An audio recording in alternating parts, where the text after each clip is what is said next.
నేను పులగం చేస్తున్నాను. పెసరపప్పు వేయిస్తున్నాను. Dry roast.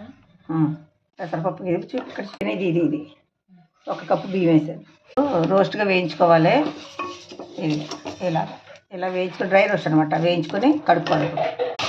ఒక చెప్పాను కదా, గ్లాస్ బియ్యం, గ్లాస్ పప్పు కడుక్కున్న తర్వాత ఇంకా పప్పు బియ్యాన్ని ఇలాగా 3-4 సార్లు కడిగేసుకోవాలి శుభ్రంగా. చెప్పే 2 గ్లాసులు పప్పు బియ్యం కలిపి 8 గ్లాసులు వాటర్ ఉండాలి. అంటే ఇప్పుడు కప్పు వేస్తున్నాగా 8 కప్పులు వాటర్. ఒక అరడజన్ పచ్చిమిర్చి, ఒక టమాటా వేసుకోవాలి. తోటకూర, పాలకూర, మెంతికూర తక్కువ వేసుకోండి, చేదుగా ఉండదు. పసుపు,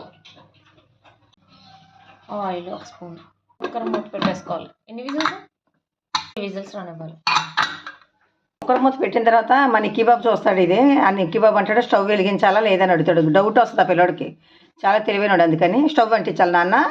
ఓకే, 3 విజిల్స్ రావాలి. విజిల్ అవుతుంది. ఇప్పుడు ఈ లోపల పోపు, ఆవాలు, మినపప్పు, ఎండుమిర్చి, కరివేపాకు, మిరియాలు నేతిలో వేసుకోవాలి. అది నెయ్యి పెట్టాను. నెయ్యి కరిగిపోయింది. కొత్తిమీర, అల్లం తురుము,